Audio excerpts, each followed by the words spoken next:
ik zei, ja, neem maar ik can see that. Or what's he him and Oscar? No, we're not worth on. He real gesture, but zero no worth on. Alright, the bish number I get in fed you feel number I get again, but I say get some but you saw no there's no ships so far perhaps nothing. I want you limit order. There was no concept. You know, concept and sales and show when the next evolves. They got solves happening. What was it? So there's no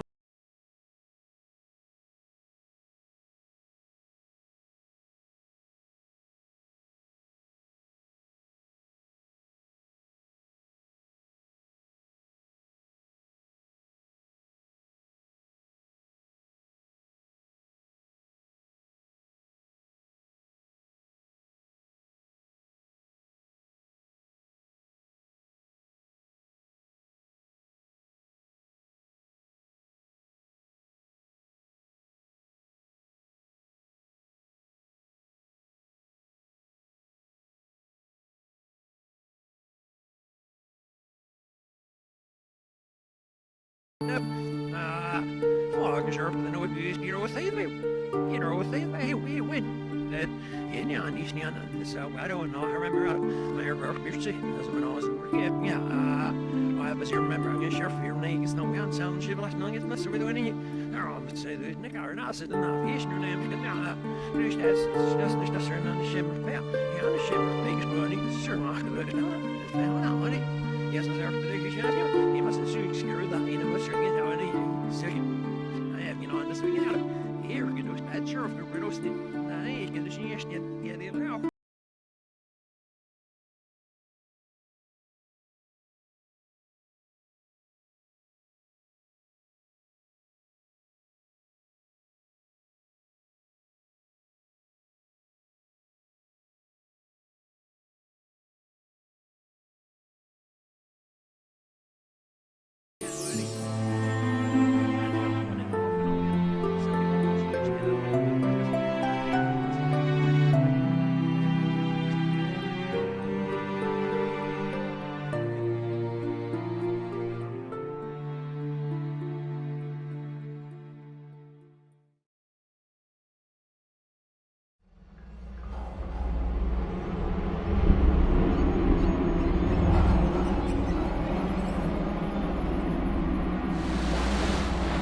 Upon what criterion could citizens agree that it was necessary to go to war?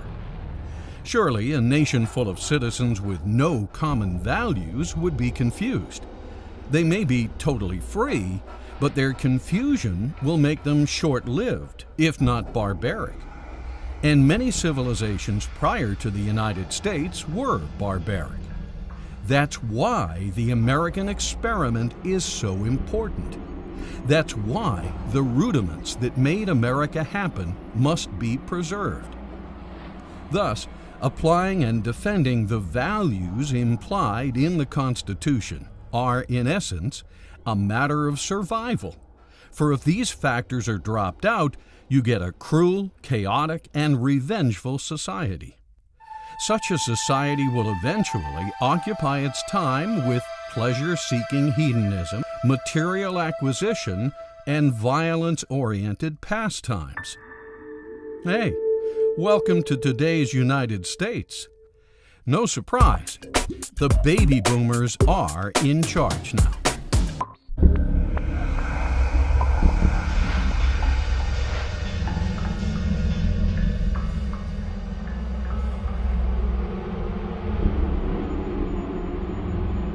The United States has undergone a cultural, moral, and religious revolution. And a militant secularism has arisen in this country. It's always had a hold on the intellectual and academic elites. But in the 1960s, it captured the young in the universities and the colleges, and we had this great battle, cultural war begin then nationally.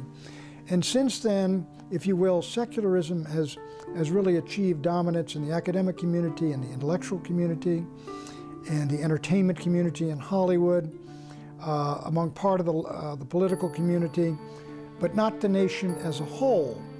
However, it is much stronger than it was, and so this is the basis of the great cultural war we're undergoing right now.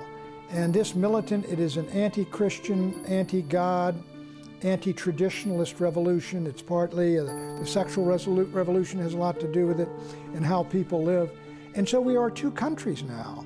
We are two countries morally and socially and culturally and theologically.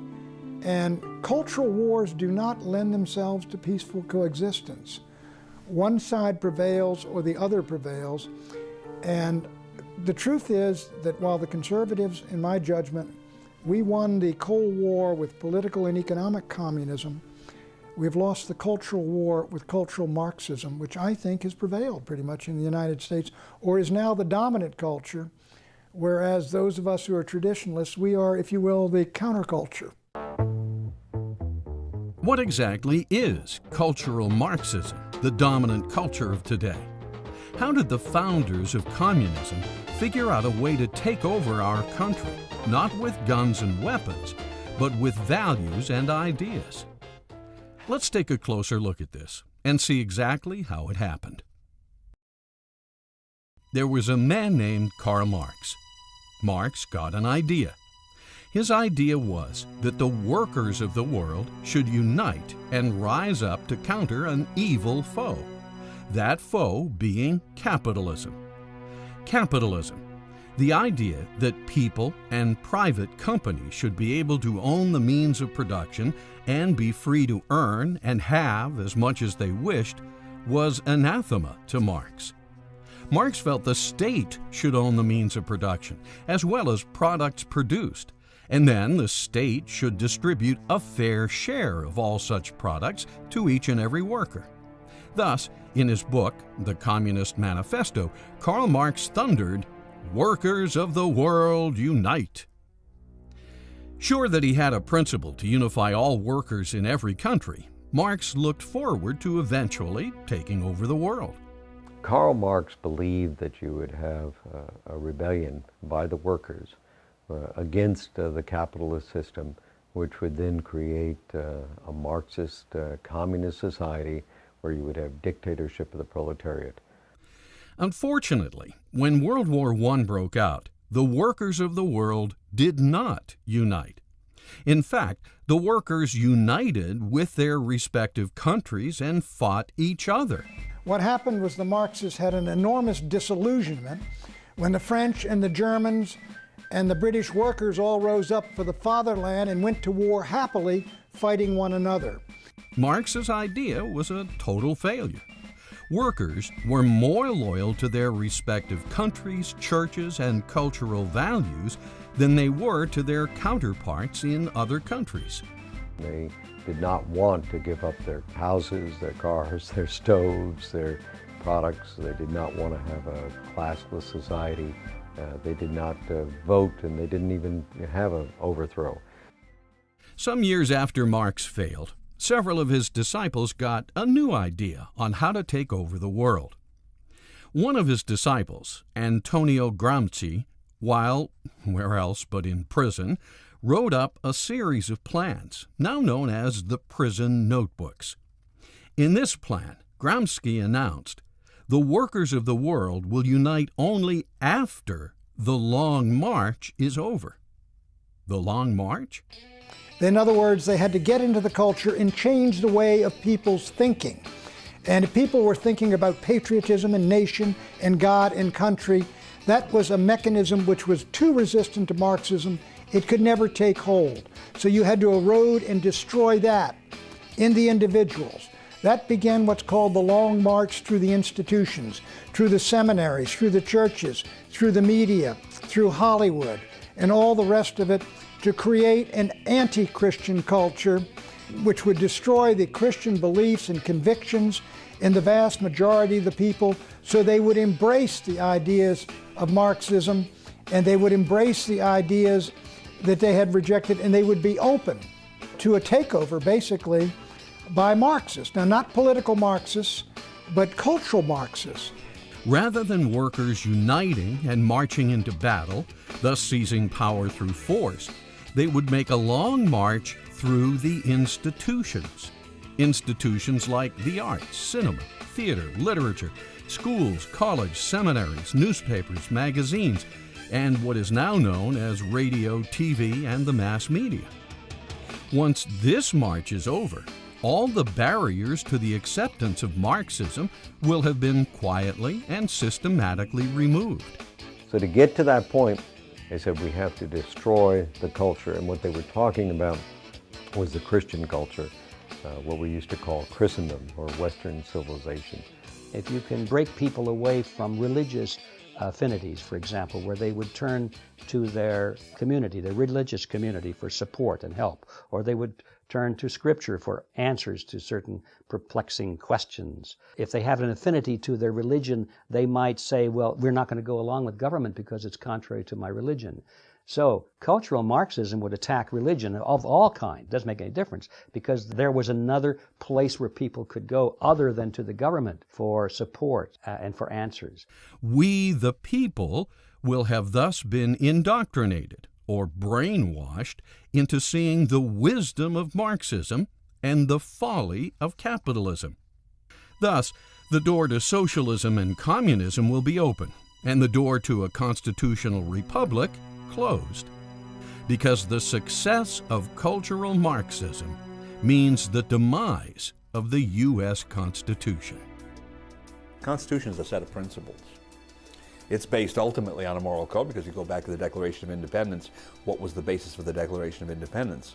The law of nature and of nature's God, right? The ultimate moral code.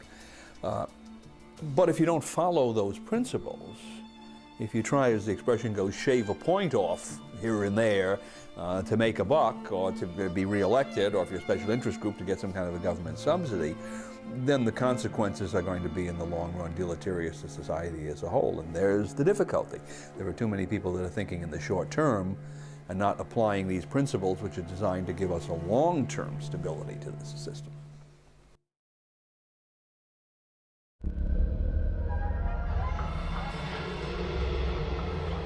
Let's back up a moment. How did cultural Marxism get into the United States? Some brief history. In 1923, members of the Marxist Communist Party set up an institute at Frankfurt University in Germany. This institute was named the Institute for Social Research. Later, it would become known as simply the Frankfurt School. These new Marxists, under the direction of Max Horkheimer, had seen the old Lenin Marxists fail.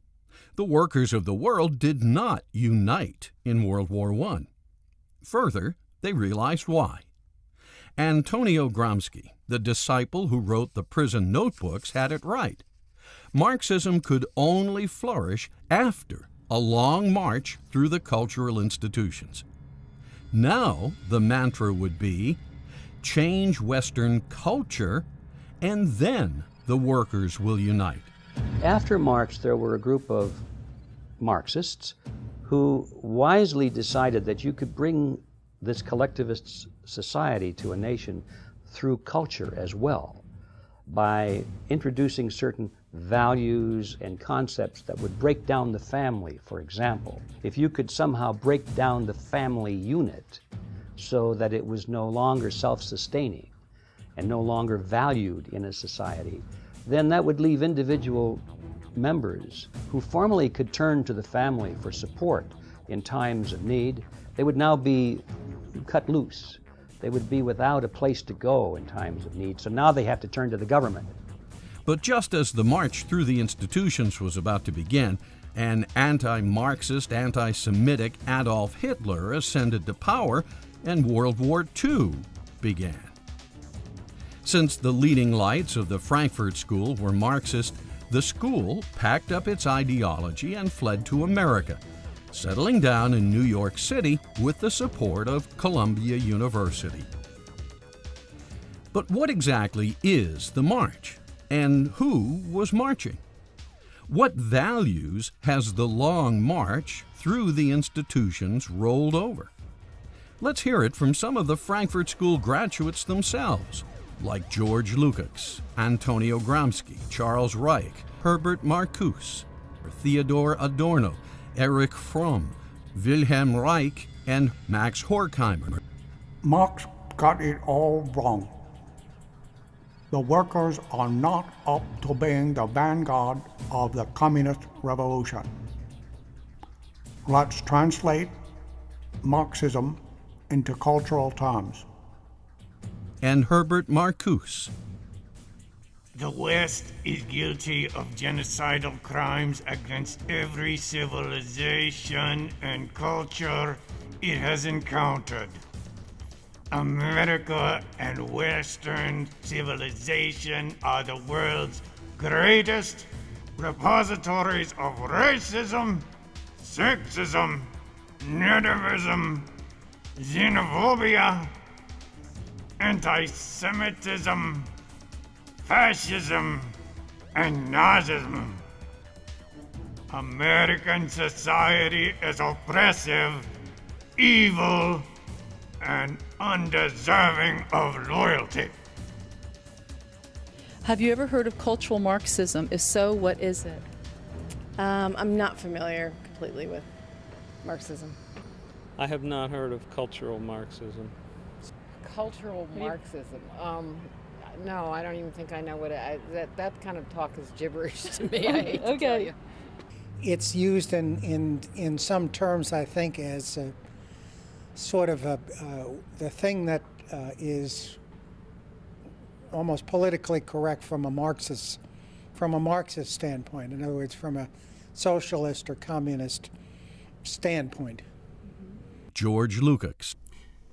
I see the revolutionary destruction of society as the one and only solution. A worldwide overturning of values cannot take place without the annihilation of the old values and the creation of the new ones by the revolutionary. Lukács' gift to America later became known as cultural terrorism. Gifts such as radical sex education in public schools, covering such subjects as free love, outdatedness of monogamy, irrelevance of religion, and the archaic nature of the middle-class family. Women were called upon to rebel against the sexual mores of the day, such being the core values of Christianity and Western culture. His ideas later became the basis for the sexual revolution, embraced by a generation of drug-challenged baby boomers. When you hear people say, as I did on the campaigns, Pat, what happened to the country we grew up in? Physically, it's the same country, but they're right, we're in another country now. And this is why I think the cultural Marxists have prevailed and are prevailing. They have captured the young. What was the saying in the Abbie Hoffman, we're going to capture your children? In a lot of ways they did. Although Gramsci died in 1937, his prison notebooks lived on as the blueprints to de-Christianize the West. The civilized world has been thoroughly saturated with Christianity for 2,000 years.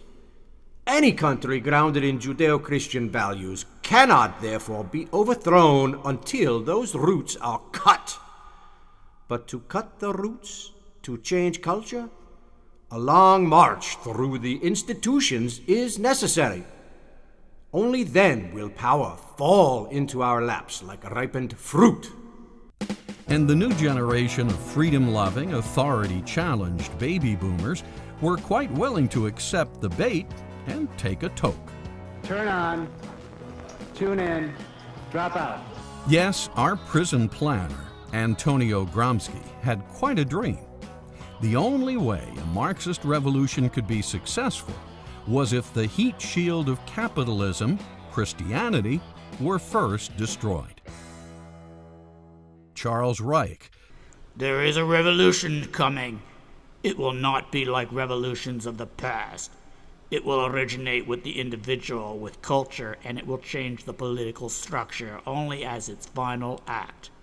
Reich thus helped shape the minds of the American 60s youth with his runaway best-selling book, The Greening of America. Gramsci and Marx were now reaching their target audience, and the long march was in progress. In the 1960s, the church pulled back from the culture. You had the first Sex and Satanism film. You had the first X-rated film where the pastor takes the boy up to his room in Broadway to get on his knees but not to pray. You had all of the perversion. You went from 100% broad audience films that anybody could see to 82% R-rated movies, which were restricted. You had a tremendous loss of viewership at the movie theaters. Even though television had been around for 20 years, you went from 44 million weekly attendance to 17 million weekly attendance. And so basically what happened, the church gave up in the mid-60s. It gave up on prayer in schools. It gave up on being a force in society. And Johnson shackled the church when he said that when he used the 501c3 to say the churches couldn't talk about politics, and the church just buckled under. When prayer was taken out of school, the church buckled under. When the church collapsed from Hollywood, they buckled under. So it was the church's internal collapse, and that has happened before in history, and unless people get revival, reformation, renewal, we will never reclaim the culture. So cultural Marxism would be that type of activity in any society that breaks down the culture in such a way so that people instinctively turn to government as an alternative for the support that they otherwise would have. This is done through art, it's through music, it's through literature, it's through motion pictures and that kind of thing. It's the implanting of certain ideas and concepts which make them very ripe for the philosophy of collectivism and makes them very ripe for turning to government as the big daddy, the big solver of all problems. As Hudson Institute scholar John Fonte wrote, Max Horkheimer and Gramsci believe that there are no absolute moral standards that are universally true for all human beings outside a particular historical context. In other words, to the Frankfurt School, values come from society or the state collective. Same? Yes. It's relativism.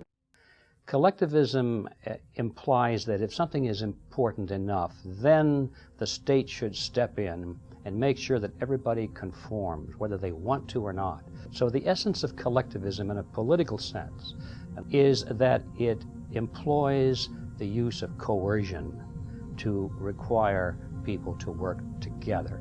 And once coercion enters, then you are actually participating in a negative social conduct, which is in many cases worse than the social condition that you're trying to overcome by the collective action. People are not given free will.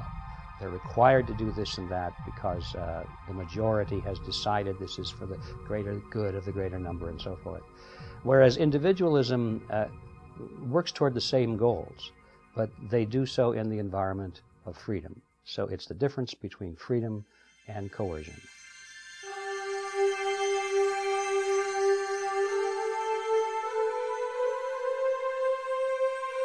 Not to be outdone by Karl Marx, a brilliant mind or two at the Frankfurt School soon came up with several of their own ideas, the foremost known as critical theory. The idea behind critical theory is to challenge all previously accepted standards in every aspect of life from a Marxist perspective.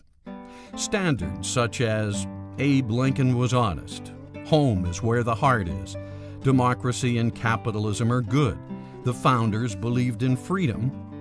In doing this, every negative thing one could possibly say about America was dredged up, circulated in books, movies, TV, schools, colleges, and even the clergy, so that the youth would be endlessly indoctrinated. Things like white men killed the Indians, fathers were repressive, God is dead, the founders had slaves. They did have a problem, which was that although slavery was technically legal throughout all the colonies, only some of the colonies really had slave-based economies. The southern states, Maryland, South, essentially. And therefore, they had to deal with the practical problem of how could you integrate these states with the northern and middle colonies, middle states and northern states, in a way that would, as much as possible, unify them. So they had to make some kind of initial political compromises with the social institutions that existed in the southern states. But there was a mindset at the time that slavery would essentially wither away because it was not a practical economic concern in the long run. But it certainly was not a matter that could be criticized from the point of view of principle. You know, the first principle in the preamble is to create a more perfect union. That was their first goal. But when the consciousness-challenged baby boomers repeatedly heard that the establishment, as they came to refer to it, was a bunch of racist, overly religious, sexually deprived sexists who were xenophobic Indian killers and anti-Semites, they internalized the criticisms. Soon their movies and songs began to reflect these values, spreading them throughout the nation's youth culture. Critical theory was doing its job, especially on people like Charles Manson and John Lennon. Even though the reality-challenged baby boomers of the 1960s were the most free, most affluent, and most privileged of any youth in any age, they were bored with their lives and swallowed the Frankfurt School's propaganda like a hit of California Sunshine. Books like The Death of the Family, Escape from Freedom, The Mass Psychology of Fascism, The Sexual Revolution, The Joy of Sex, and The Authoritarian Personality flew off the shelves. Counterculture drug movies like The Trip, Easy Rider, The Wild Angels, The Wild Bunch, and Born Loser played theaters endlessly. Books like Authoritarian Personality were particular hits because they attacked the patriarchal family unit, a deeply Christian institution. So along came movies depicting the family unit as sexually repressed and dysfunctional. Movies like Battle of the Sexes, How to Handle Your Wife, Harold and Maude, The Graduate, Bonnie and Clyde, Carnal Knowledge, Bob and Ted and Carol and Alice, Boys in the Band, The Godfather, and Kramer versus Kramer instilled cultural pessimism about families. The basic unit of a family is where a male as a sex joins with a female as a sex, and they're able to work together to help each other. And by being able to work together to help each other, they perfect each other, they love each other, they care for each other. And in the process, they learn to love and perfect and care for others within the society. They become good citizens because they're good citizens within their own home, and that produces a society that loves each other. Marriage is a particularly Judeo-Christian institution. It was Jesus who instituted one man and one wife, forever shall become one flesh. By targeting the family unit, the cultural Marxists knew they could eventually destroy the middle class of the United States. Why? Because the family unit is the basic building block of the middle class. Destroy the middle class, and you eventually destroy the economic engine of the United States. Destroy the economic engine of the U.S. and its political structure, built on capitalism and the Constitution, crumbles. I just recently had some shares stolen from me on the stock market by our government, who seized 80% of Fannie Mae and Freddie Mac shares. I'm like, how could this happen? They seized, private property.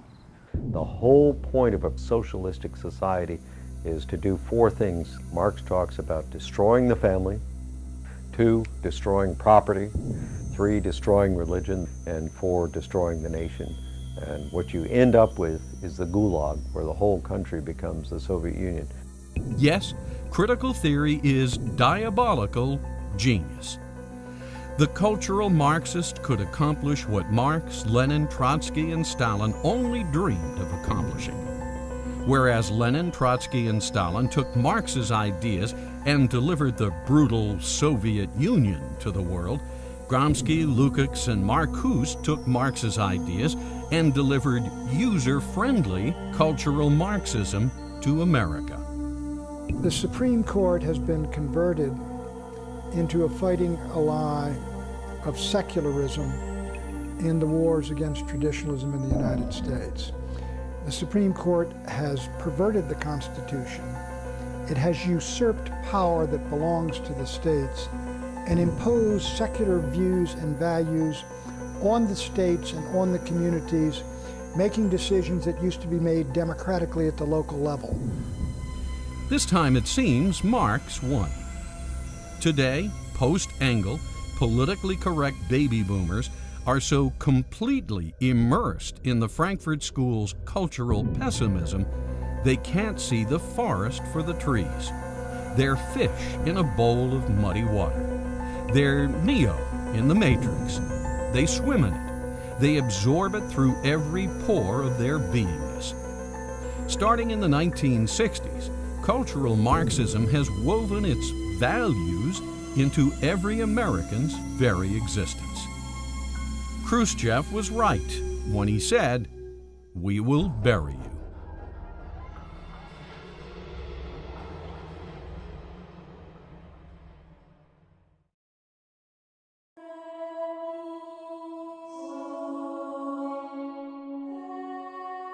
To understand what socialism is, one must first understand what communism is. Communism is an economic system whereby the state owns the means of production. Means of production meaning capital. Capital meaning money, machinery, labor, land, and resources. Socialism is an economic system whereby the state owns the fruits of production. Fruits of production meaning revenues generated by the means. Revenues generated by the means is another way of saying taxes. Extreme of socialism was the Soviet system, communism. So there was no pricing structure, and it's a failed system. It can't work because prices are so important. So communism owns and confiscates the means and fruits of production, whereas socialism confiscates just the fruits of production in the form of excessive taxes. Socialist states in Europe, for instance, confiscate as much as 50% of the money citizens pay for retail products and services. This is the outrageous sales tax a socialist state demands. We interfere a lot, but we allow prices to adjust in the marketplace for the most part. But when it comes to interest rates, the Federal Reserve is always deciding the central plan through the control of money and interest rates, how much money we should have in circulation, and should we shrink the money supply, expand the money supply. And that's a form of socialism, but it's only half of socialism because it's controlling only half of the transaction, and that's money. But it's very dangerous and leads to an authoritarian approach because it eventually breaks down, and I think that's what we're witnessing today. Thus, a socialist state rapes the people mainly through excessive taxes. A fascist state rapes the people mainly through excessive debt. Both ultimately rape the people through taxes because debt causes inflation, a hidden tax. Debt causes inflation because the Federal Reserve System facilitates the conversion of government bonds, government IOUs, into Federal Reserve notes, what we use as a currency. Well, the Federal Reserve, in its very nature, is contrary to a free market. The Federal Reserve is not only regulating, but it's manipulating the marketplace against the will of the people who are conducting the marketplace. When this is done, the money supply is inflated. When the money supply is inflated, it becomes watered down or diluted.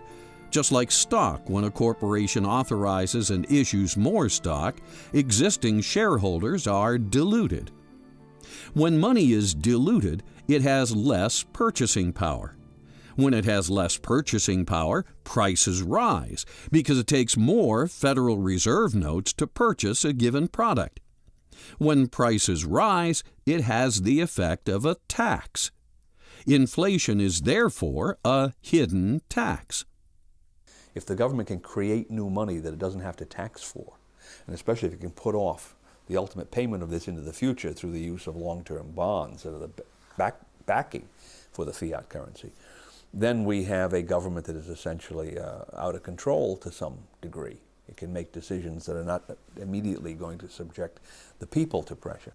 Unfortunately, the constitutional republic envisioned by the founders is being undermined by cultural Marxism and destroying the republic envisioned by the founders.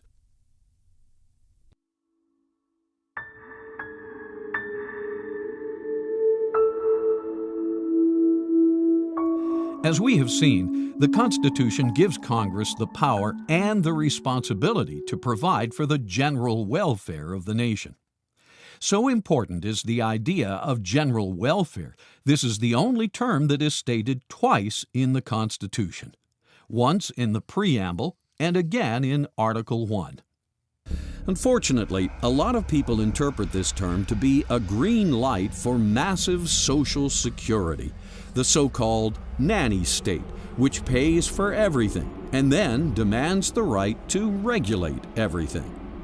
Well, the Constitution was written to limit the size and scope of government. It was to recognize that government was there to protect our liberties. It does not endorse the welfare system at all. If we just followed the Constitution, the government would be very much smaller, maybe 80% smaller. This may be the cultural Marxist's dream of a socialist state. But as a result, we now have minimum wage laws, child labor laws, federal disability laws, Medicaid laws, public housing laws, rent laws, entitlement laws, food stamp laws, and even extensive pet laws.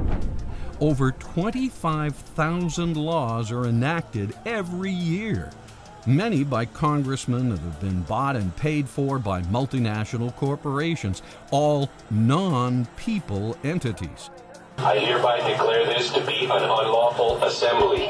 If you remain in this immediate vicinity, you will be in violation of the Pennsylvania Crimes Code, no matter what your purpose is. What comes to mind is big corporations that put their view of the world out there for everyone, take over small businesses, take over choices that people might have, different kinds of products where everything becomes much more generic and just based on cost as opposed to quality and workmanship. Because term limits have not been established for the Congress, most congressmen have been able to stay in office for decades. Again, this is the Supreme Court. States were enacting and imposed term limits on their members of Congress in something like half the American states, and the Supreme Court overthrew it and took the right away from the states to impose term limits on their own members of Congress. And what did Congress do? They said, that's fine with us, because we'll stay in power. It seems the more a congressman is entrenched, the more he is able to build a social network, a network of cronies. Clearly, good relationships with fellow congressmen serve many productive purposes, but such a network can also be abused. After all, it's much easier to minimize the risks of vote swapping, a form of collusion, amongst cronies. It's much easier to justify corporate campaign contributions, a form of bribery, amongst cronies. And it's much easier to get away with earmarks, a form of fraud, amongst cronies. Thus, an entrenched Congress, especially one cast into only two major political parties, would seem to be in the perfect position to imperceptibly usurp power from the people and place it into the hands of the corporate fascists that have hijacked Congress. The right place to look for a solution to the problem of corrupt politicians is at the voter and their perception of who they're voting for and what the political principles of their candidates are.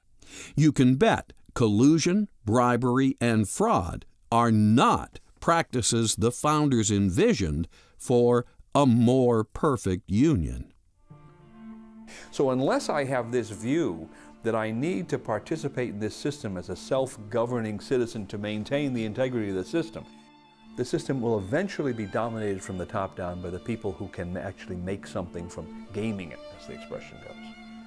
So this is the Founding Fathers' point. It depends upon having a virtuous citizenry that is willing to shoulder the burdens of maintaining a self-governmental structure. Again, general welfare includes everyone, especially the vast majority of average citizens who fall within the middle of the social spectrum. In statistical terms, the average, or mean, is represented at the top, or crest, of what's known as a bell-shaped curve. It's the middle of the bell-shaped curve. So it's fair to say that the original intent of the Constitution is to define a government that serves the general population, the middle of the bell-shaped curve, now known as the middle class. Do you sense a dwindling middle class or a wealth disparity? Well, I think things are changing right now. I think the last 8 years have been increasing wealth disparity, but I think some of the excesses of those days may be over.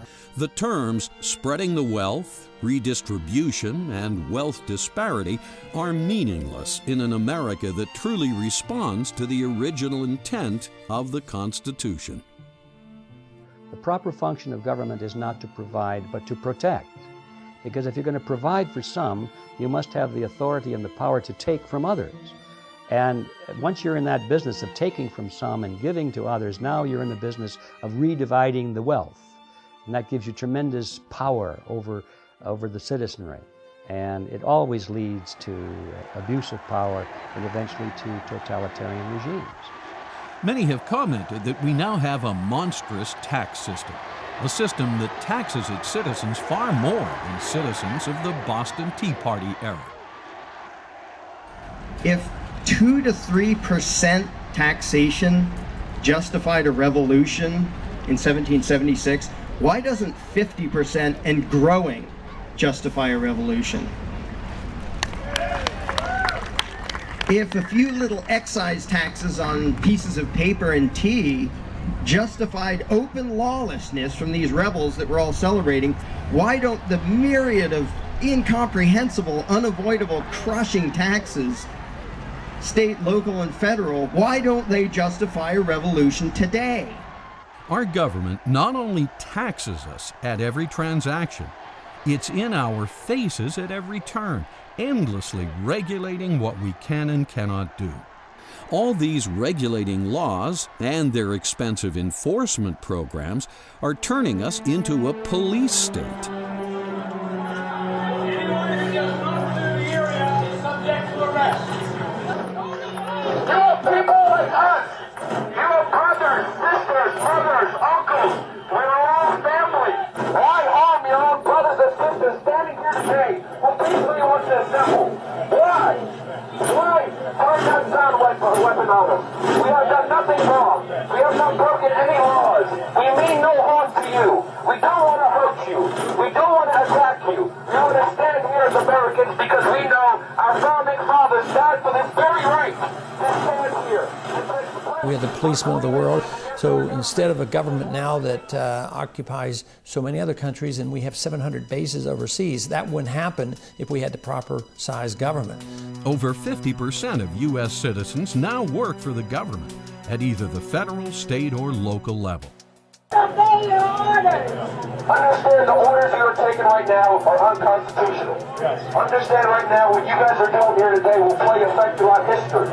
The Germans, listen to their orders. The Germans violated their civil rights, God-given rights in Nazi Germany in the 30s by simply listening to unconstitutional orders and not questioning authority.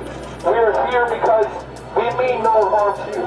We are tired of these private Federal Reserve bankers who are running this country and destroying this country from the inside. The tyranny that they committed against you and your...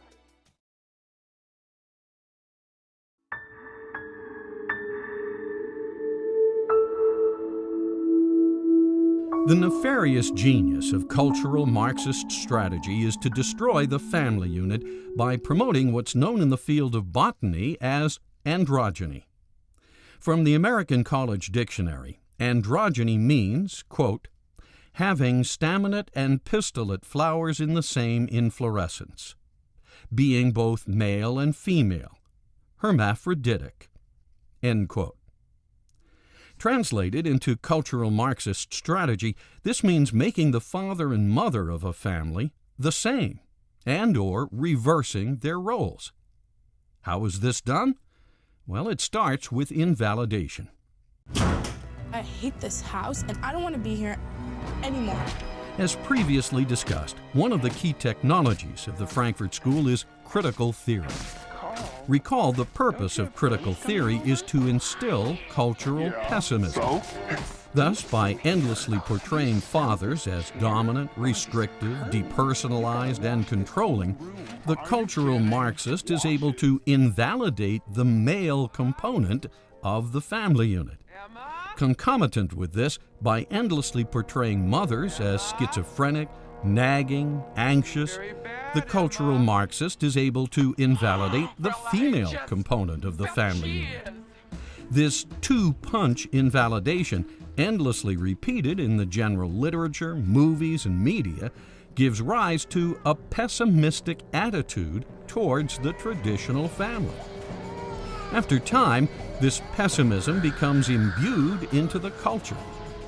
That's why it's said the product of critical theory is cultural pessimism. The message of cultural pessimism. 1. Families are boring, stifling, and intrusive. 2.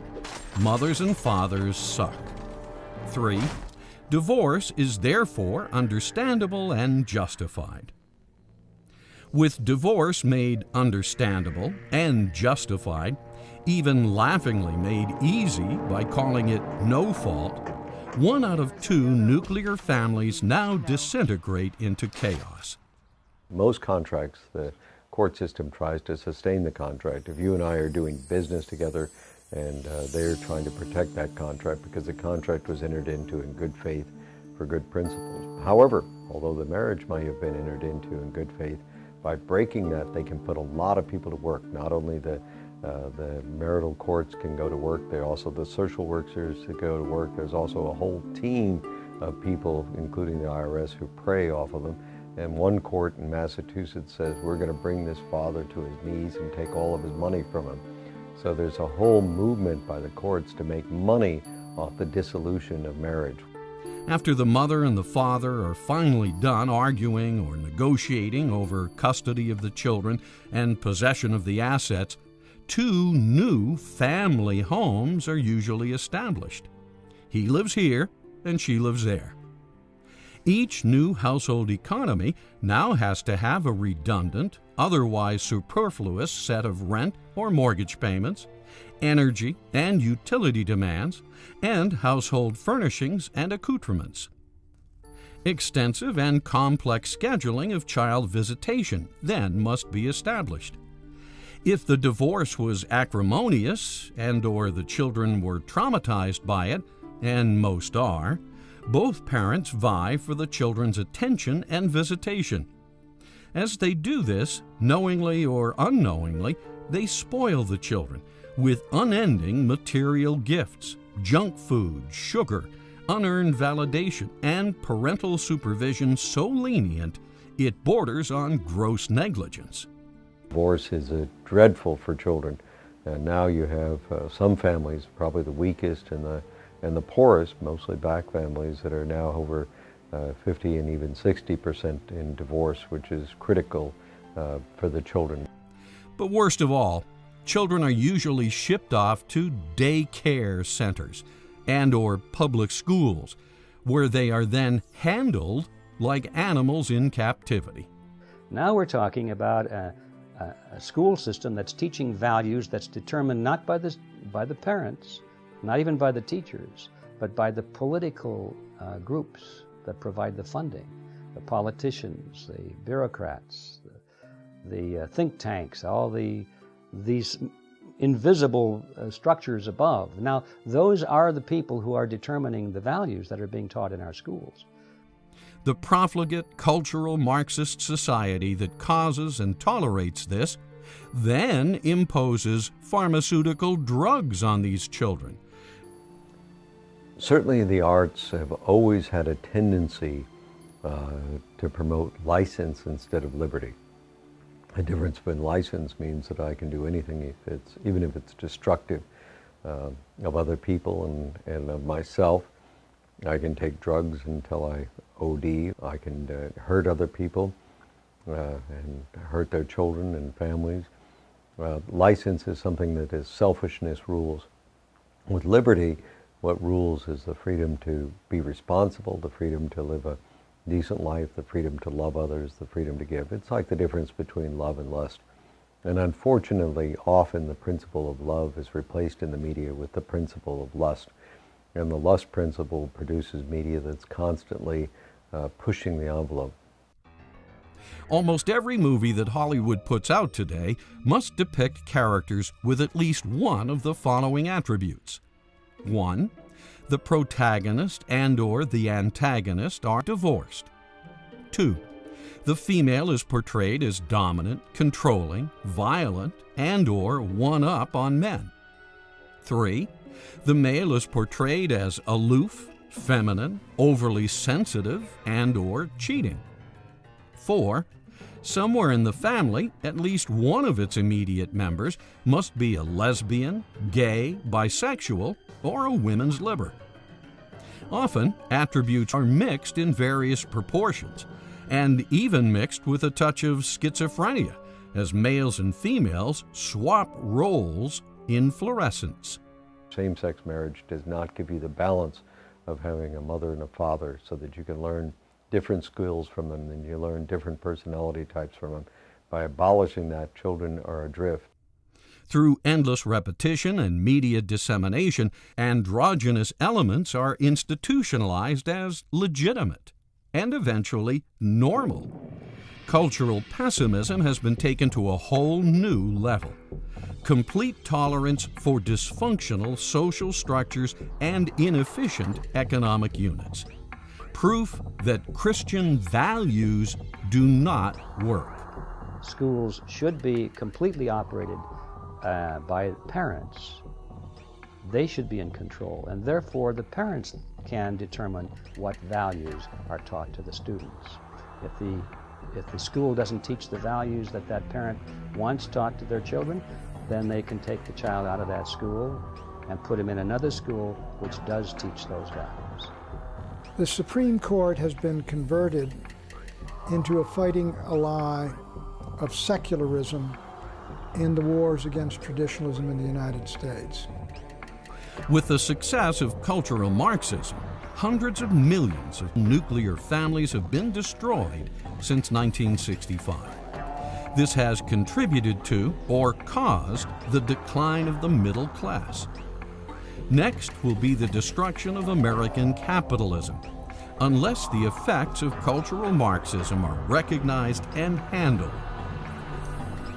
There is a revolution coming. It will not be like revolutions of the past. It will originate with the individual and with culture, and it will change the political structure only as its final act.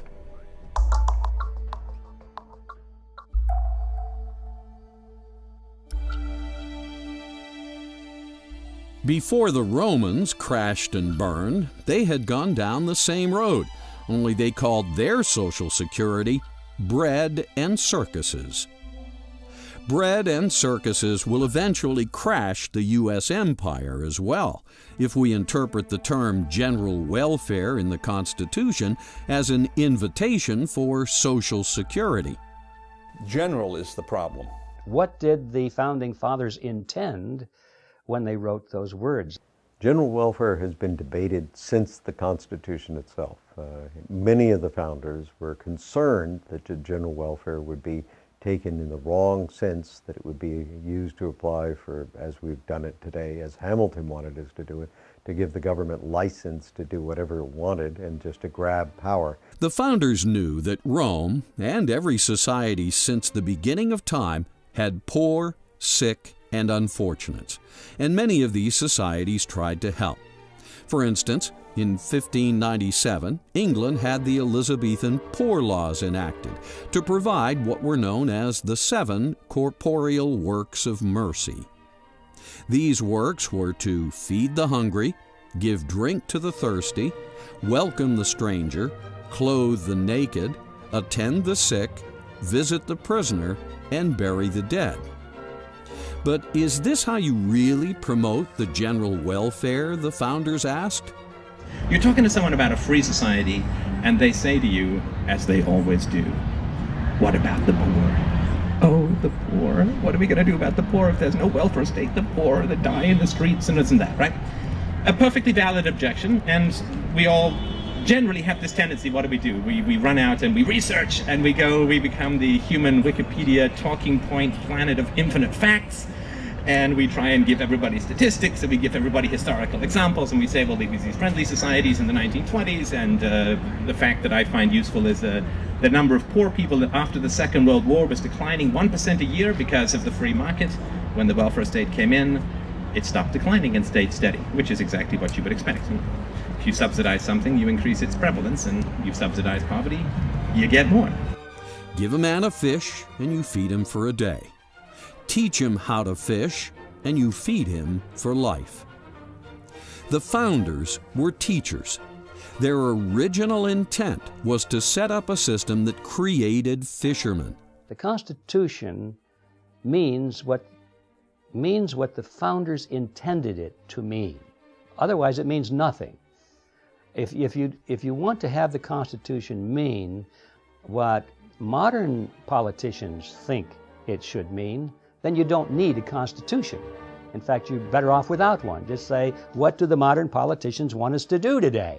What would happen if you created a society that could actually rise above problems?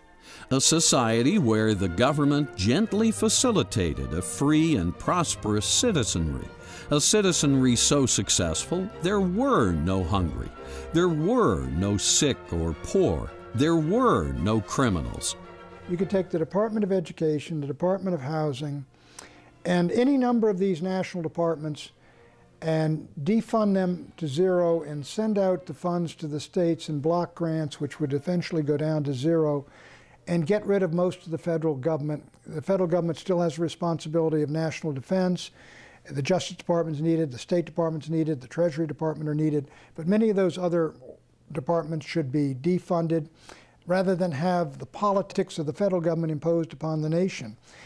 The founders wanted to set people free from the system, or the matrix. That's what liberty is all about. They wanted general welfare to be the result of a self-governing, productive society. They wanted general welfare, not welfare in general.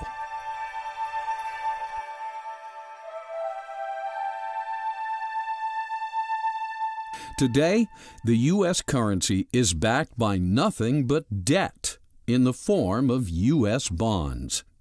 This is known as monetizing debt, the act of converting debt into money. Debt causes inflation because the Federal Reserve System facilitates the conversion of government bonds, government IOUs, into Federal Reserve notes, what we use as a currency. When this is done, the money supply is inflated. When the money supply is inflated, it becomes watered down or diluted. Just like stock, when a corporation authorizes and issues more stock, existing shareholders are diluted. When money is diluted, it has less purchasing power. When it has less purchasing power, prices rise because it takes more Federal Reserve notes to purchase a given product. When prices rise, it has the effect of a tax. Inflation is therefore a hidden tax. If you can delay the payment and hide the payment, that is, borrow money or print money, those who really pay the price are hard to find. They're usually the poor people in the middle class. So it's a very specific plan to have a central bank to destroy money. It's been done for thousands of years. They used to dilute the metals or clip the coins, or even in the old days they tried printing money. Today we do it with a computer. Thus, cultural Marxism uses debt, which generates the hidden tax of inflation, and endless taxes to fund its socialist operations and expansion.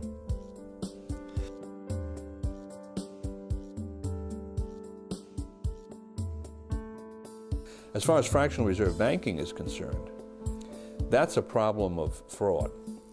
That is, fractional reserve banking is where the bank generates more paper currency than it has, say, gold and silver reserves on a specie standard. And it can really generate as much paper currency as the market is willing to bear, as long as the market has some credence that the bank will pay. And what tends to happen is that the banks overexpand. They play too many of those cards, and at a certain stage the market says, no, there's too much money out here in terms of real resources, and you get what's called a bank run. People come back to the banks and will make good on these promises. The banks can't do it. You have recession, depression, what have you, the whole credit structure drops. Now, if that kind of a system were fully disclosed and everyone knew how it was working, my anticipation is that there would be very few fractional reserve banks. The framers of the Constitution were quite aware of the liabilities of bills of credit and fractional reserve banking. And this is why Article 1 states no state shall make anything but gold and silver a tender in the payment of debts. And, quote, no state shall emit bills of credit. The Federal Reserve System should be abolished. It was not authorized in the Constitution, therefore we shouldn't have it. But I take a sort of a moderate approach to doing it because there's a lot of people who depend on the system today, and I wouldn't close it down in one day, but I would legalize competition, allow gold and silver to circulate as money, take taxes off gold and silver so you didn't have to pay sales taxes or capital gains taxes, and let the people transition over to gold and silver. Because in 1976 we weren't even allowed to own gold. And then later on we got the American Gold Eagle. So we're moving in that direction, but we need to go a little bit further to legalize contracts in gold. The real culprit is the ability of the Fed to monetize debt. Members of Congress spend money for war and welfare. They can't borrow enough and they can't tax enough, so they literally create treasury bills out of thin air, and then the Federal Reserve creates money out of thin air and buys the treasury bills, and that has to eventually destroy the value of the dollar. If we were to abolish the Federal Reserve System tomorrow and get the banks out of it completely, turn the entire function as it now operates over to the Treasury, nothing would change. The same people would still dominate the system from behind the scenes. So this question of ownership receives too much attention, because where that idea goes is that, well, if we can just find out who owns these banks, and if we don't like who they are, then we can support a move to abolish the Federal Reserve and turn that system over to the Treasury, exactly as it's now operating. So the focus should not be on who owns the banks, but on what the banks are doing. If the public better understood how fiat money can be abused by Congress, it would impeach almost every member and abolish the Federal Reserve Central Bank, as it has done twice in the nation's history.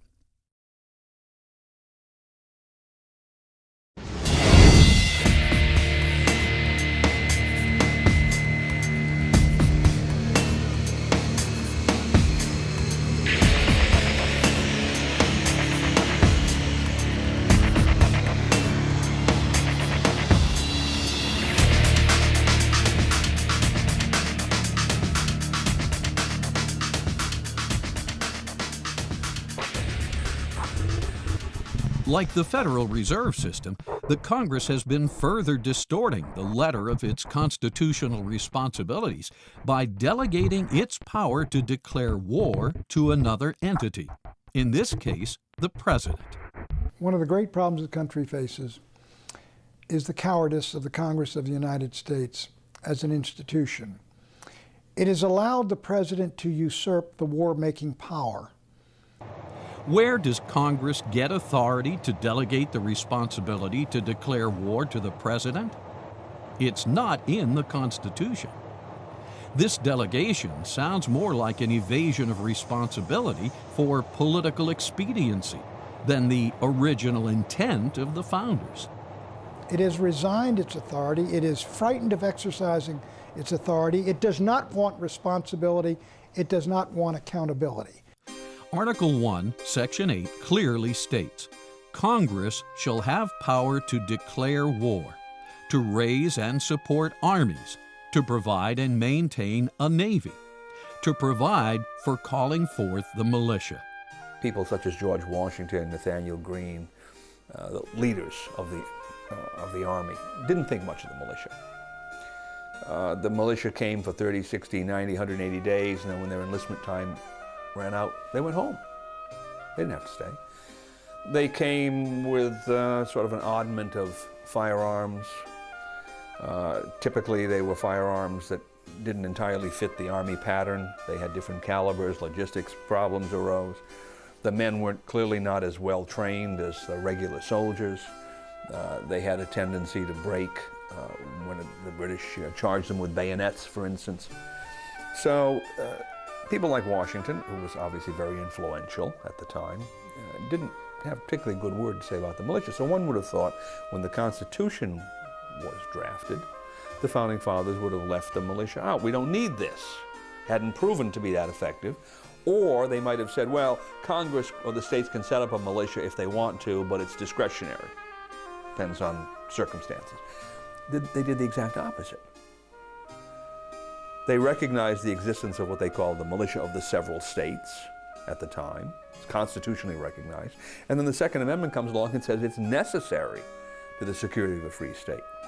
So I would say the Constitution makes it absolutely clear that those entities, because it's not one entity, that should be one in every one of the states, is a key structural element of the Constitution. And why? Well, it's because ultimately, who's the militia? It's the people. With every shooting on a college campus, the cultural Marxist indoctrinating mainstream media never mentions the true source of the problem, the disintegration of the family unit. Instead, the media pushes the socialist agenda of removing citizens' Second Amendment rights. Let's go to the Second Amendment, which says a well-regulated militia being necessary to the security of a free state. The right of the people to keep and bear arms shall not be infringed. Just take the first clause. A well-regulated militia being necessary to the security of a free state. Stop right there. That's the only place in the Constitution where the Constitution says that anything is necessary for any reason. The Constitution doesn't say Congress is necessary, the President is necessary, the Supreme Court is necessary. It doesn't even say the states are necessary. It says a well-regulated militia is necessary to what? To the security. Well, not just any kind of security, but the security of a free state. And that's the sole purpose of the Constitution in toto. The way that the United States was set up originally was that the defense of the nation was to be primarily the responsibility of the states. They were to create militia drawn upon able-bodied American citizens within the state. They were to provide their weapons and their training and their leaders. They were to form into a national fighting force, and they would defend the borders of the United States against foreign enemies. But the primary foundation, the element of that, was the militia. Never stated in movies like Bowling for Columbine, movies funded by cultural Marxist-infiltrated Hollywood studios, is the original intent of the founders that all citizens retain the right to keep and bear arms. More accurately, the obligation to keep and bear arms as part of the militia. The Michigan militia wanted everyone to know that they were nothing like McVeigh and Nichols. This is an American tradition. It's an American responsibility to be armed. I'm sure you guys are the kind of people that people would like to have as their neighbor. As the Constitution tells us, a well-regulated militia is necessary to the security of a free state. Now, some people may disagree with that, and my response is, well, that's a personal opinion. The law is otherwise. Right? The law tells us that this is the principle on which we're supposed to be operating. You don't like that, amend it. If it's there, enforce it. If you don't enforce it, there will be some consequence, because the Constitution is, how shall I put this? It's an integrated document in the sense that all of the parts were designed to function with all of the others simultaneously. And if you look at it, there are several pillars to it. There's, of course, the federal government, the Congress, President, and the Supreme Court. There are the states. There are the people as electors. And then there's this group of entities called the militia. And read the Constitution through and you'll see they're essentially all on an equal plane. They all fit into this structure. Well, if an architect designs a building with 5 support columns, it's probably because he believes every one of those is necessary. You knock one of those out, or you allow it to decay, and you can pretty much expect that that building is not going to be stable over the long term. certain kinds of shocks affect it, it's going to come down. Same thing with a governmental structure. Governmental structure was designed in such a way that the people were supposed to play an important role in maintaining political power of military force. Instead, the Frankfurt School's agenda of injecting cultural pessimism into society continues. Robberies, murder, fires, and now escalating school shootings all contribute to the cultural pessimism and the misguided justification of disarming the citizens. But if citizens ever allow cultural Marxists, such as the Michael Moores of the world, to ban ownership of guns, they will make a grave mistake. These guys that created the American Constitution, the American Republic, were looking into the future, and they were concerned about our own government becoming despotic. They could see that. They talked about the possibility of that. How do we prevent that from happening was a major issue of discussion. And they said one of the ways is to make sure that we don't give them a standing army, and the other way is to make sure that the local population was armed.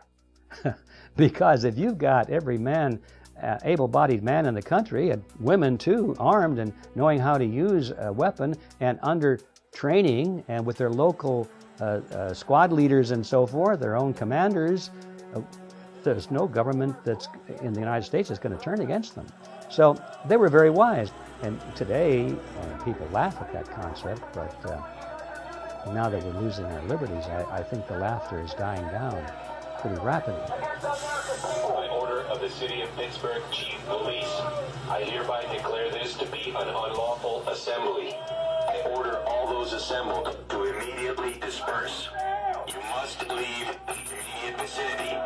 If you remain in this immediate vicinity, you will be in violation of the Pennsylvania Crimes Code.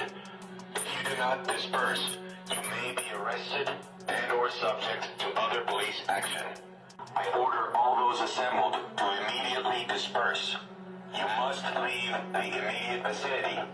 If you remain in this immediate vicinity, you will be in violation of the Pennsylvania Crimes Code, no matter what your purpose is. Observing thousands of years of history of earlier governments, the founders knew that the only thing that ultimately stands between a tyrannical government and the people are weapons. Quoting Mao Zedong, who in this case agrees with the Second Amendment, political power grows out of the barrel of a gun. Where the source of political power is to be is where the gun is. Ultimately, that's the bottom line of force in government, right? That's what government is, the application of force. If the application of force is given to some elite group, they're in control. If the application of force is given to the people, they're in control. If you want a free state, a self-governing state where we the people do the ordaining and establishing, who has to control the ultimate body of force? It's the people themselves. And that's not a professional army. That's not a standing army. That's something the Founding Fathers were very much concerned about. They didn't want a standing army. It thought that a standing army was perhaps one of the most dangerous things you could imagine, because if Washington, D.C., they said if they were to have a standing army, you know what they're going to do with it? They're going to use it. They're going to use it for something. If you get a bunch of soldiers sitting around training, you're going to use them. And they didn't want that, except in a defensive mode. If people read the Constitution, that it's not in a time of war, you have a standing army. When there's no war, you have to abolish the standing army within 18 months. You can have a navy, but no standing army. Also, never forget the instrument that literally authorized the U.S. Constitution and freed all Americans from oppressive European rule was the Declaration of Independence. This sister document states that whenever any form of government becomes destructive of certain ends, such as the right to life, liberty, and the pursuit of happiness, it is the duty of the people to alter or abolish it. Alter it means to vote out those who aren't following the Constitution. If such politicians, over time, or unbeknownst to the people, reconfigure the government in such a way as to usurp the rights of the people, then the only choice left is to abolish the government. So they were acting within the law when they stood on that green, and they believed that General Gage was outside the law. He was an outlaw, that regular army. And that's why they didn't throw down their arms that day. And they opened fire on him. Now, one doesn't like to think of that as being something that we want to face here in this country. But there are many other problems prior to that that the militia would deal with. And a large militia structure would have a terrific deterrent effect on any people in political life that had aspirations to become usurpers or tyrants. It's pretty hard to overcome a country when 60 or 70% of the people are organized, armed, and trained. The Second Amendment states that the people, as and through their militia, have the right to keep and bear arms, and this right shall not be infringed. As individuals have rights, and we grant the government privileges. Those privileges are listed in Article 1, Section 8 of the Constitution, and anytime we have a justifiable reason and the courage to do so, we can revoke those rights and take those privileges away from the government. This means that a well-regulated militia consisting of the people, not some distant bunch of federal professionals, has the right to keep and bear, meaning own and keep on their person, guns and arms, short for armaments. These armaments are for use should the people, through their constitutional militia, find it necessary to abolish a tyrannical and suppressive government and replace it with a serving government that promotes the general welfare and secures the blessings of liberty.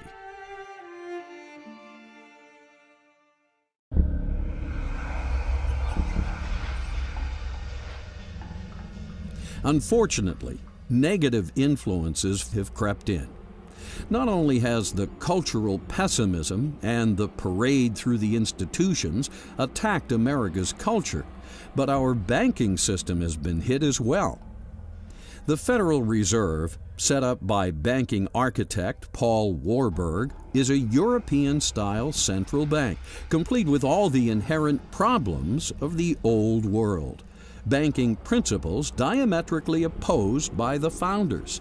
Alien concepts such as backing money by debt instead of gold, lending out more money than you have in the vault, printing up money so banks can stimulate the very economy they just crashed. All this so bankers can charge more for interest and snap up real estate assets with straw buyers in recession markets. Thanks to the Fed, Congress can bypass the public's representatives and wage war with money that has been literally created out of thin air. Are any of these American ways? Did the founders set up the Constitution so Antonio Gramsci, a cultural Marxist from the Frankfurt School of Critical Theory, and John Maynard Keynes, an economist indoctrinated in the environment of our former enemy, should stamp their war-torn European philosophies into the very soul of our nation? Something isn't right here. In Keynesian economics, they endorse the Federal Reserve System. And to print money out of thin air is really fraud, because they're stealing from people, stealing the value from some people. So they're completely different. But Keynesianism is not socialism, but it leads to socialism. Socialism is where the government controls supply and demand and prices and the whole work. But Keynesianism allows the market to function to a degree with a lot of intervention, a lot of regulations, a lot of taxes, a lot of planning, and a lot of inflation. How can the original intent of the founders shine through when our entire economic system and cultural institutions have been perverted by ideologies of a world we worked so desperately to get away from? The New Deal, like the Great Society and like the universal peace proposals advanced by President Wilson, all of these presidential programs that have expanded the power of government have been the implementation of collectivism in America. Starting at about the time of Woodrow Wilson, the country at that point was pretty much an individualistic country. It was based on the principle of the individual being supreme and the government being the servant of the people. Starting with World War I, starting with Woodrow Wilson, on down through World War II, down through Vietnam War, now to the war on terrorism. All these wars are always used to frighten the American people into accepting the expansion of government, supposedly to protect us against an evil, terrible enemy. The actual expansion came about through the Supreme Court adding some words to the Commerce Clause. They said Congress has the power to regulate commerce or whatever affects commerce. And that's rather a radical departure from the Constitution, because imagine if you added those words to every other provision of the Constitution. Why shouldn't you? If you can add it to one, you can add it to others. You'd have essentially unlimited government. Well, what that has done is it has given Congress the power to control not only all true commercial activities, but all sorts of things that are entirely local that are related to commercial activities. So, for instance, you had the gun-free schools law. Based upon what theory? Well, a gun goes through commerce and eventually ends up in somebody's hands. And there he's within 1,000 feet of a school, 100 feet of a school, whatever the distance is. And so Congress can regulate his possession at that point in time. Well, his possession at that point in time is not a commercial transaction by any stretch of the imagination. How can Congress regulate it? Well, because this implement that he's holding in his hand at one time moved through commerce. Well, of course, if you follow that theory out, they can control every aspect of your life. How much cornflakes do you eat in the morning? Well, you eat one bowl. Maybe you should only eat half a bowl of cornflakes. Can there be a statute telling you how many cornflakes to eat in the morning? Sure, because where did those cornflakes come from? Well, they came from Battle Creek, Michigan. The Supreme Court has perverted the Constitution, making decisions that used to be made democratically at the local level. The Congress has the power in the Constitution, Article 3, Section 2, to circumscribe the jurisdiction of the Supreme Court and say, stay out of that area. That is our area, that is the state's area. You are not to get into that. Judges don't decide these issues, people do. After the formation of the Fed and selling the public on the New Deal, it wasn't long before Congress realized it had both the ability and the philosophical justification to print up endless amounts of elastic currency, what we call fiat money. It also wasn't long before Congress realized it needed more and more money in order to service the growing addiction of socialist benefits under Roosevelt's New Deal. The Federal Reserve, when it came in, aggravated all the worst problems of the economy. It's aggravated and caused the Great Depression. It's aggravated and caused the last Depression, and it will continue to cause more depression. Before the Federal Reserve, every economic system has ups and downs, but they corrected themselves much more quickly, and they corrected themselves because people had the freedom to shift their attention, to be able to create solutions to the problem, and to be able to exercise their God-given wisdom and intelligence to be able to do business with each other. Ever wonder why congressmen were so eager to sacrifice tariffs for NAFTA's free trade? It's because tariffs don't amount to much when Congress can print up all the fiat money it wants through the Federal Reserve System. Yes, monetizing endless fiat money was the answer opinion leader economist John Maynard Keynes suggested to Roosevelt in his 1933 open letter. John Maynard Keynes. I lay overwhelming emphasis on the increase of national purchasing power resulting from governmental expenditure, which is financed by loans and is not merely a transfer through taxation from existing incomes. Nothing else counts in comparison with this. By these words, Keynes, the most prominent economist of the time, laid out the philosophic rationale for endless government borrowing and endless government spending of fiat money. Roosevelt bit. And now we're addicted. We're addicted to the programs, and even the banking system is addicted to ever increasing the money supply and artificially manipulating interest rates low. And on the short run, it does seem to help. Just recently, the Fed pumped in $200 billion and the stock market loved it. But in time, when everybody knows they created $200 billion of new money, the value of the dollar goes down, which has happened since then. Keynes knew exactly what he was doing. No two men did more to destroy the original intent of the founders and set the groundwork for the cultural Marxism and corporate fascism that was to later flourish as competing totalitarian ideologies, hell-bent on destroying a self-governing republic that sought to practice true free market capitalism. You can go back to a gold standard, say, of $1,000 an ounce. But what do you do if they keep spending and spending and borrowing? People suddenly realize that these dollars aren't really worth that much gold, and they will demand the gold. Sounds to me, given the state of affairs we're in today, well over $10 trillion in debt, immersed in perpetual wars, getting more secular and socialist by the minute, fascist multinationals dominating Congress, that we have allowed serious corruption to seep into the American experiment. We may think we won our independence from Europe, defeated communism and Nazi fascism. But did we? We have traveled the road to totalitarianism almost to the very end. Austrian free market economics is really the answer, and that's the system that we should be following. And more or less, even though it was not known at the time our country was founded, it was more or less classical economics and classical liberalism that was very close to what the Austrians teach today. Tragic that wine-drinking, pot-smoking, angle-challenged baby boomers would so recklessly thwart the wisdom of the Founding Fathers by allowing their banking system and economy to be so influenced by European financial philosophies. Philosophies that over the past century have created a living hell of endless wars and empires, as we have seen.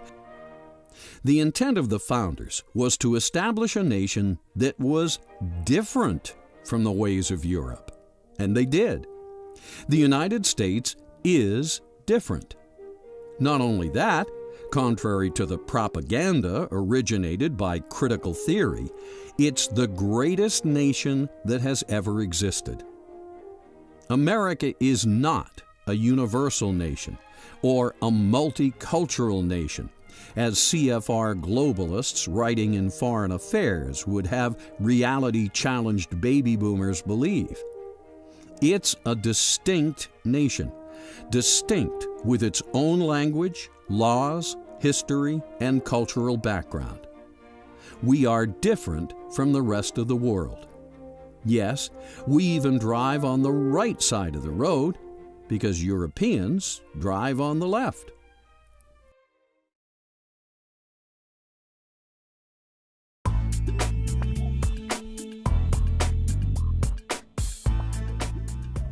So how come the media seems oblivious to all this?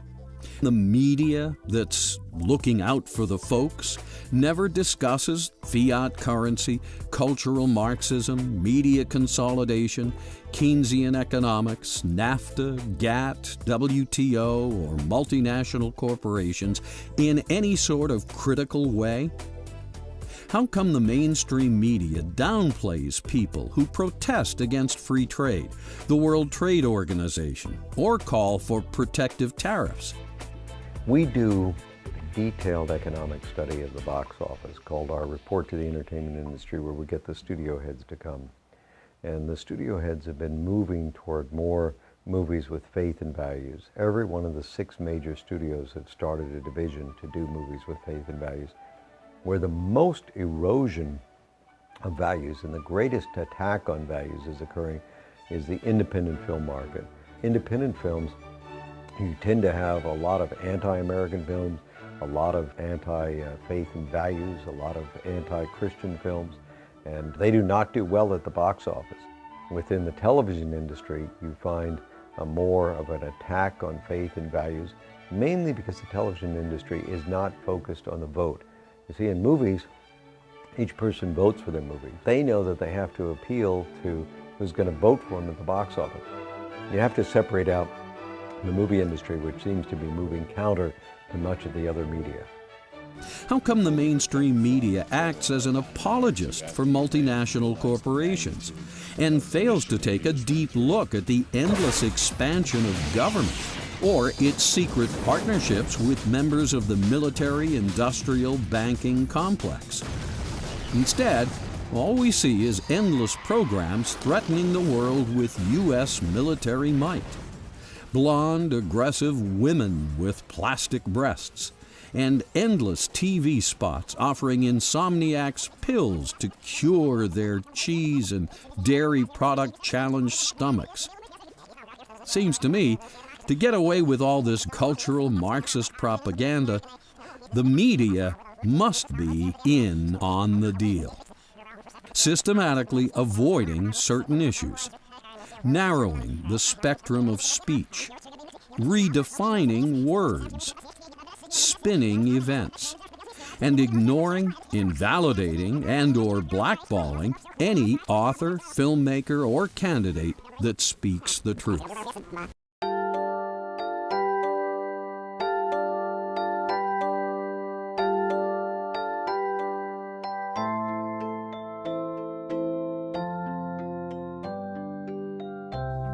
Americans and reality-challenged baby boomers need to wake up and smell the Constitution. The famous quote from Franklin was that after he left the Constitutional Convention, he says, "We've given you a republic if you can keep it." And obviously we haven't done a very good job.